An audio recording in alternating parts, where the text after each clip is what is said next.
Alors, bonjour aux investisseurs et futurs investisseurs immobiliers.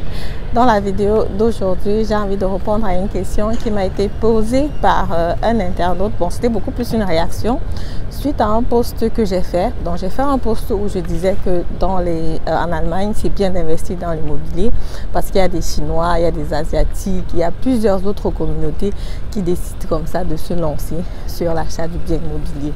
Pendant la période de Covid, par exemple, il y a plusieurs personnes qui ont acheté des biens immobiliers et le marché immobilier aussi en Allemagne n'a pas souffert comme dans d'autres pays à cause de la stabilité économique de l'Allemagne, la stabilité politique aussi de l'Allemagne. Et puis voilà, j'ai raconté, j'ai donné des points positifs, quoi. Tu peux encore aller regarder le post sur LinkedIn si tu veux bien.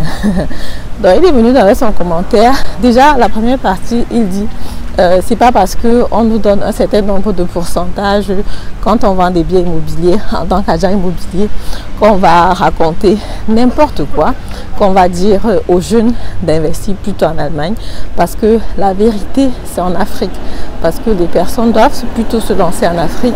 Actuellement tout se joue en Afrique. On devrait conseiller les jeunes d'aller plutôt investir du côté de l'Afrique et non du côté de l'Europe, non du côté de l'Allemagne, parce qu'effectivement tout va se jouer plutôt en Afrique. Les Européens investissent beaucoup plus en Afrique aujourd'hui, ce qui fait que naturellement on devrait aussi conseiller les personnes, les jeunes, d'aller plutôt investir du côté de l'Afrique. Dans la vidéo d'aujourd'hui, j'ai envie d'apporter une réponse par rapport à cela et je te retrouve après le générique.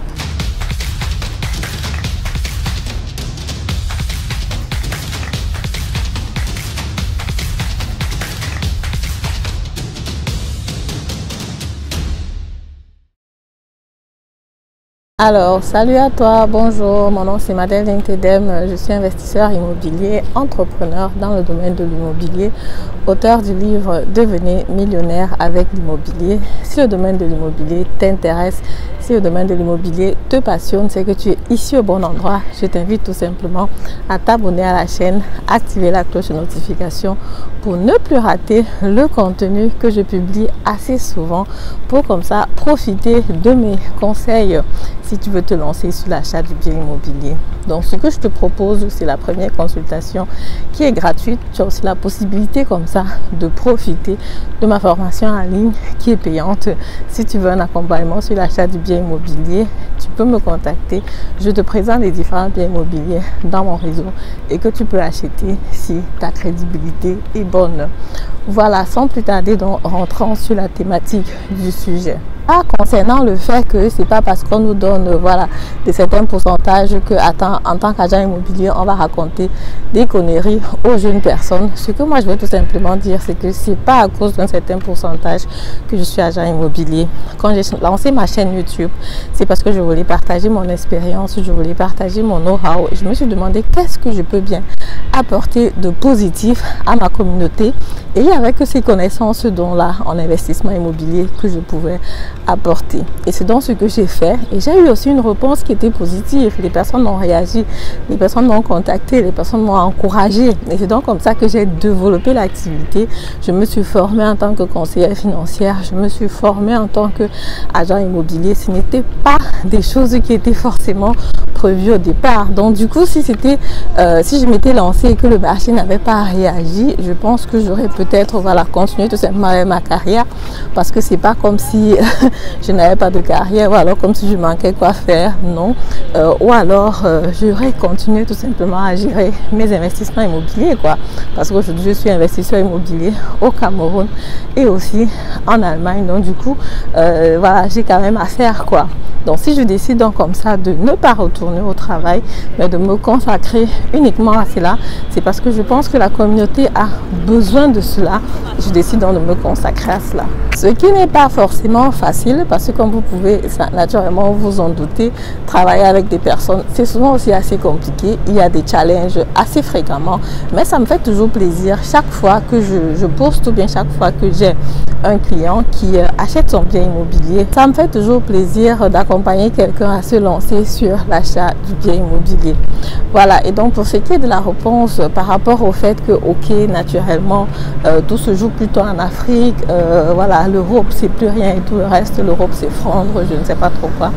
Tout ce que moi je peux dire, c'est que je n'oblige déjà personne à investir en Allemagne. Vous êtes libre d'investir en Afrique si vous voulez. Maintenant, ce que moi je sais par rapport à mes investissements, c'est que en Allemagne, en Europe, tu peux vraiment profiter de l'effet de levier. Et c'est ce que j'ai fait parce qu'effectivement, je compare même souvent aussi mes investissements immobiliers en Afrique et en Europe. Parce qu'effectivement, en Afrique, tu es déjà obligé, au Cameroun, tu investis beaucoup en fonds propres. Du moins, moi, je n'avais pas d'astuce pour pouvoir investir, prendre un levier de la banque au Cameroun, par exemple. Il y a peut-être des personnes qui savent comment le faire. Moi, je ne sais pas comment le faire, donc j'étais beaucoup plus sur le fonds propre et pour investir quoi. Et je sais que c'était vraiment assez compliqué. Pourtant, quand tu investis en Allemagne, tu as la possibilité comme ça de profiter de l'effet de levier, profiter de l'argent de la banque pour te construire un patrimoine. Donc si tu as cette possibilité-là, pourquoi ne pas le faire? Si tu as cette crédibilité, pourquoi ne pas le faire?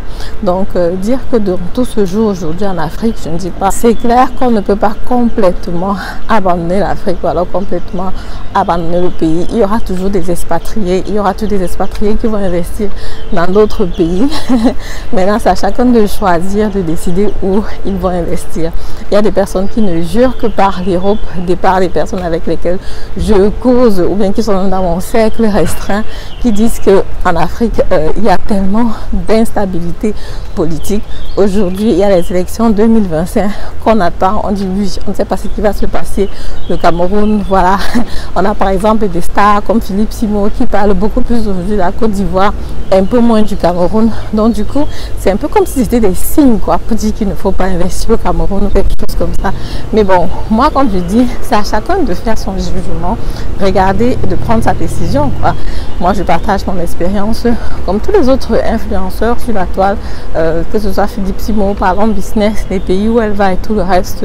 Donc chacun n'a qu'à tirer le bon côté de cela et décider où il va investir de façon individuelle. Si c'est le Cameroun qui te plaît, tu investis là-bas. Si c'est l'Allemagne qui te plaît, tu investis là-bas. Si c'est en Allemagne que tu penses que tu vas vivre, tu investis là-bas. Si tu penses que tu as la possibilité de gérer un projet au Cameroun, en Afrique, tu investis là-bas. Si tu veux rentrer au Cameroun, naturellement, tu es libre de le faire et ce serait aussi plus intéressant d'investir plutôt de ce côté-là si tu penses que c'est là-bas que tu vas vivre quoi. Donc ce sont des choses qui sont souvent tellement personnelles que je trouve toujours un peu dommage que voilà, qu'on en parle comme ça de façon générale quoi, parce qu'à la fin de la journée, c'est chacun qui doit décider de là où il va vivre, de là où il veut investir. Alors voilà, je vous dis comme ça, merci de m'avoir écouté. Si la vidéo vous a plu, comme d'habitude, je vous invite à me mettre un pouce en haut, commenter la vidéo, partager massivement la vidéo. Et on se dit à très bientôt pour la prochaine vidéo où je vais encore commenter un commentaire sous un de mes posts. Dites-moi aussi ce que vous en pensez, hein, investissement en Afrique, au pays, qu'est-ce que vous choisissez. Bref, dites-moi aussi en commentaire ce que vous pensez, là où vous investissez le plus ou alors là où vous aimeriez plus investir. Parce que comme je dis toujours sur ma chaîne, le but c'est de communiquer, le but c'est de partager les astuces. Naturellement à la fin, chacun prend sa décision personnelle. Même les astuces que je vous donne côté investissement immobilier, c'est à chacun de faire ses recherches, c'est à chacun de bien analyser et de prendre sa décision finale à la fin. Parce qu'effectivement, non seulement je n'ai pas le monopole du savoir, mais aussi je partage beaucoup plus juste mon expérience. Merci, à très bientôt. Au revoir.